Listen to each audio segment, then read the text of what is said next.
Restoration House. A very balmy 1 degree today. So yeah, it's a little bit chilly out there. We're supposed to get some snow tonight, but got here, got some things to do. I'll give you a little bit more information when I get inside.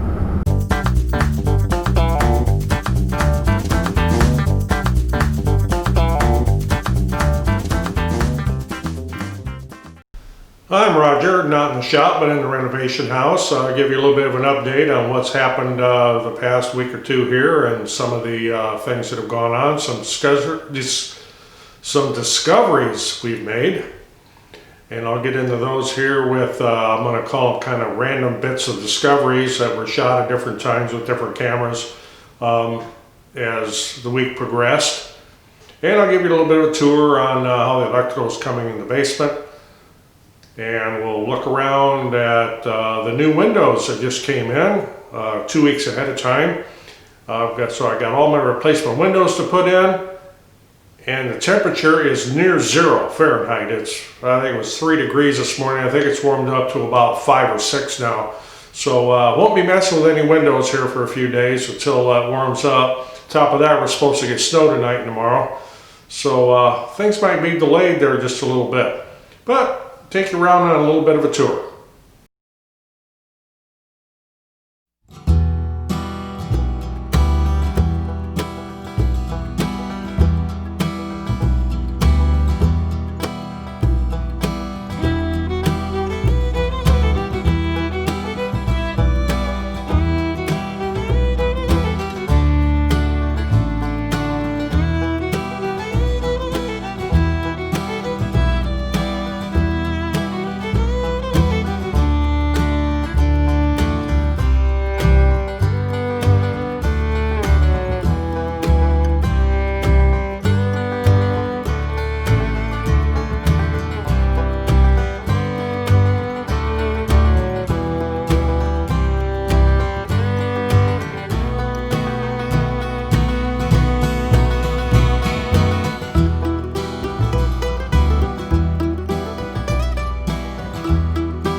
Okay, so got a nice day here. Thought I'd replace these old square can lights out here on the porch. And as you can see, it's got some real interesting splices made in it. Of course, this is a all new wire. And I thought, well, they did it on the first one. I wonder if they did it on the second one. And sure enough, they did. We're going to be replacing these with LED can lights. And this ceiling out here, this is a closed porch. It will get a moisture-proof sheetrock on the ceiling to cover up this beadboard. And if someone had not at one time glued tiles on this, we would just paint it, but there's no way you're going to get all this glue off of here. But nice day, so taking advantage of it. Put some new lights up. Okay, we got lights. These fill-in pieces you see will be hidden when we put the new ceiling in. And as I mentioned before, it may either be a moisture-resistant drywall or it may be a vinyl soffit material. Haven't quite decided yet, but this makes a world of difference. And we got rid of these old nasty things here.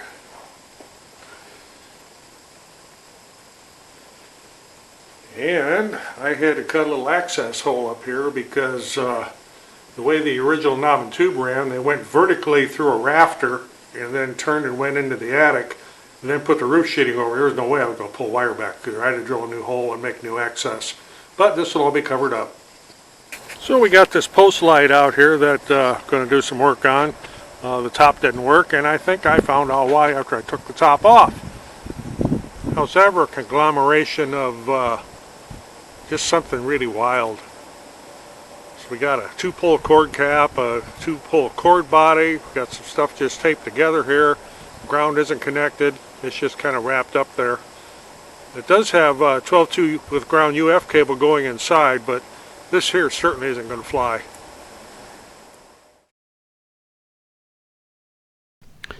Okay, most of the progress from the last week has been down here in the basement. Of course, we have the upper flight of purple steps, the landing. Now we have the lower flight of purple steps. And yeah, we still got water down there. I'm working on that.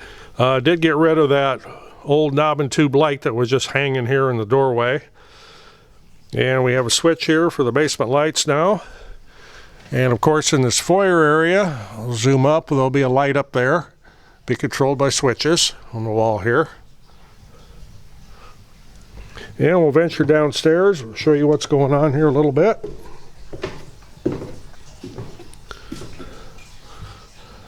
Of course, yes, we still got the water, but it's not as bad as it was. We're slowly getting these leaks fixed here and there. Doing a lot of wiring. And we got this portion of the basement kind of roughed in, picking up all the drops down here in the basement. And of course, I'll be putting all new lights in. And yes, it's all done in conduit. Does it have to be in conduit? No. Why did I do it in conduit? Because I can. That, and I didn't want to drill all these joists, especially over here where they're real close together. And this is just, it's quicker. It's also easy to do expansions. And got more wiring over here to kind of get finished up. And of course we have the new stairs. Got to finish painting the side stringer there, but now we got some stairs that don't lean to one side. Over here on the electric panel side, the one on the right there is the old one, and don't freak out when you see my temporary jumper across there. That's so I can do some testing with this other panel. And I'm an electrician and I know what I'm doing, so don't freak out about it. I've been doing it for over 40 years. Nobody's going to get shocked or hurt. I'm the only one that has access down here, so nobody's going to get into it. So got a lot more to do there. And I got another conduit run here that runs along. This is one of the main feeders for the kitchen and the bathroom. It'll pick up a drop right there, and it goes on down and around. And in this room here, I still need to replace all these lights and run conduit for that. That's one of my next projects. And then we have this other little room out here. And we now have a light switch on the wall and an outlet in here. And this is all done in conduit as well. And this is also where the water meter resides. So pretty soon I'll be replacing some water pipe. And speaking of water pipe, I've got it. It's sitting here leaned up against the shelf along with some more conduit. And yes, I'm using copper. I'm not using PEX. I'm not a fan of PEX. I think it just looks sloppy. Others may disagree, but that's my opinion. And you'll notice this bundle of conduit on the right here. I got this as, I guess they call it a scratch and bent sale. Normally this is about $4.50 a stick. I got this for $1 stick because it's been bent. Somebody bumped into the bundle or something, but I'll either cut around it or I know how to straighten that out because I got tools for that. Little shop hint, and when you're working on projects and it covers a lot of area, yeah, I know there's a big pile of scrap in the background, but it's got to warm up a little bit before I carry that out. One of these carts, this one's made by Rubbermaid, and I've got some in my shop too. They're real handy. Put your junk on it, and of course it's a flat surface, so I'll pile all kinds of stuff on it. But it's handy to take from place to place as you're working. And this is a custom wire rack. Stick a conduit stuck through a ladder, but it works. Okay, and over here where we had the really antique boiler controls, that's going to go away obviously, and it's going to be wired in to an SSY right here. If you don't know what an SSY is, it's a switch and a fuse holder with a plug fuse. It protects the electrics on it'll be the circ pump and the ignition system on the boiler right there. And of course I'll have a GFCI receptacle below that. And then over here, where the sump pump has always been plugged into this cord that runs all the way around to the other side of the basement. There'll be a single outlet right there for that. We'll also be getting rid of this strange goings on up here with, this is actually a three-way switch for the kitchen, but the way they did it was just bizarre. So that'll be going away. We'll be doing that right. Okay, and on the subject of water leaks, you may have, if you watched the previous videos, you may remember there was a hole right there that just had water pouring out of it. And I got that one plugged with hydraulic cement, and it stopped the leak. So what happens? You go down the wall a little bit, and it moved down here. So I plugged that one up. So then what happens? You move down the wall a little farther, and it starts popping out. So I plugged that one up. Now, it's actually coming out of the floor. I don't know if this will focus on this down here.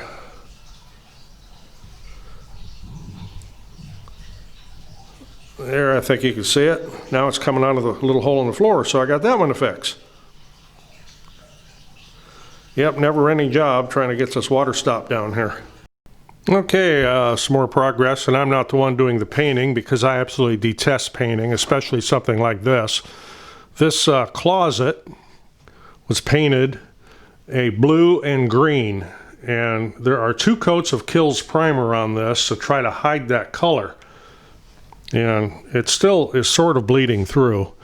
We also have the sewer vent stack passes through this closet. And there are some other shelves that go in here. Shane took them out so he could paint in here easily. And I replaced the old porcelain fixture that was in here with zoom up here with an LED can light. And we have a switch in there. In fact, I'll show you the old light. It's kind of interesting. Here's the old light that was in there. And when I say porcelain fixture, this thing's solid porcelain. Of course, it was wired with knob and tube to the back. And yeah, I did chip it taking it out. But it used to have what I call a jelly jar. That's a glass globe that screws into the threads inside it. So we got rid of that. And the old switch, I got rid of that. So got some modern stuff in there now. Even replaced the box. One of the few places where I actually found a box behind a device. Okay, one of the next electrical projects is going to be taking this fan down. There's no box behind it. I've been up in the attic. This is in the dining room area. And that's a big heavy fan, and I'm not real sure how they've got it held up. I could just see that the old knob and tube just dives down into the fixture. So we're going to be taking that down, and I'm going to be fixing these switches up a little bit. Around by that door over there, I do have a box over there for a 4-way. And in the dining room here, there's a 3-way switch there. And then there is one on the other side of the wall where that thermostat is. It's actually in the living room. There's a 2-gang over there. There's 2 3-way switches in it. So what I'm going to do is I'll leave the 3-way for the light over there. And of course I'll leave the 4-way there for the light. But when we get over here, I'm going to, I don't even know if there's a box behind that. I haven't had it off yet. But I'm going to put a 2-gang box in there. And one switch will be the other 3-way switch for the light on the fan. And the other switch will be for the fan. Because right now you have to pull the chains on it to operate it. And that's not real convenient. Of course, and back here in the laundry room, I got my spaghetti wires hanging out where we're going to be putting can lights in after we rock the ceiling. As I mentioned before, this doorway here is going to be closed up to allow for more kitchen space. And because it will be closed up, and there is a door over here, and there's going to be a door here where we go down to the basement, there's no heat in here. And so it's going to be a laundry room, and there will be water pipes right there. I'm going to put a wall heater in, 1,000-watt electric wall heater with a thermostat, when I frame this door opening shut. I haven't framed that shut yet because it's kind of convenient for running back and forth down to the basement and being able to carry windows in here to store them until the weather turns nicer. But that's the plan for heating. I did look into putting another hydronic register in here. I should say radiator. But the electric heater was $100. And you're not going to use it all that much, except in the winter. And the hydronic baseboard for in here was about $300. So that was an easy decision. Plus, I'd have to try to plumb it into the system, and I don't really want to do that. Also coming up here soon, we're going to be taking these glass door cabinets down. I mentioned before they wanted to reuse them. This corner cabinet is going to get relocated to the other side of the kitchen where the refrigerator is now. And the refrigerator is going to get moved over here, because we will have more counter space over here now, and that's what the granddaughter wanted, was the fridge over there in a little bit better spot. And we'll still be able to keep those cabinets. And we need to strip this room. That's I'm not looking forward to that. That's going to be a dirty, messy job, because we've got some very soft plaster here where there had been a water leak. And you can push on that ceiling and move it up and down. So that definitely needs to be replaced. Okay, you may have heard me mention desk-barred switches before. They're no longer made. Unless you find a really old hardware store, it's hard to find parts for one of these. What this is it's a strap. That's the metal part here, and then you can choose the devices to go in it. This particular one had 3 single-pole switches in it. This came out of the basement. And they also make a 3-way and a 4-way and a pilot light and receptacles. There's quite a few different things you could have got to put in there.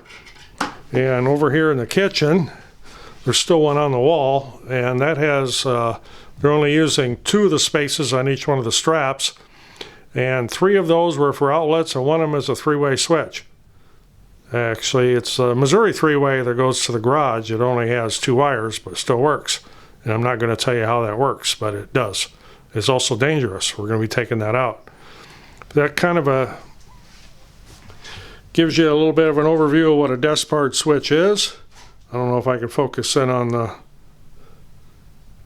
Yeah, not really. Trying to get a focus on the actual brand name on it, but that's what they are. And what they did here was just came in with a hot and went all 3. One side is common. Then on the other side, each one of them went to a bank of lights. And in this case, there were 2 lights on each one of the switches. But that's been taken out, and it's all been rewired and all in conduit now and all new fixtures. So right here is where that desk-barred unit used to be. And it is now just one single switch because it's just for this room, and we have 6 lights in here, all in conduit, and they're LED, so there's not exactly a big load there. And incidentally, all the lighting down here in this basement is on a ground fault breaker. We did that because of the moisture down here, and it's a good idea anyway. So that's that first breaker right there in the panel on the left. And the 3 you see on the right, the 3 upper ones, are arc fault breakers. And you may notice as some of the video I shoot around, you see outlets and walls that aren't finished. These are old outlets, and they're just stuck in there as for temporary, so we have power in each room to not have to run extension cords all over the house. These will be taken out and replaced with new ones once the walls are finished. Well, that's how things are progressing here so far in the last week. This is a slow process, of course. I'm doing almost all this work by myself, and I can't do it absolutely full-time. I have other things going on too with our e-commerce business and our greenhouses and everything, and we're starting to crank up for spring. And of course, I got the weather to deal with. We're going to have a weather delay tomorrow and the next day.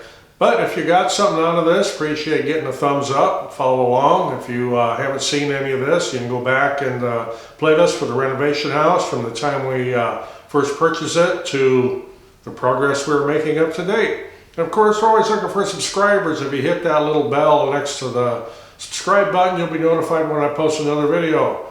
I'm Roger, not in the shop, but in the renovation house. We'll see you in the next one.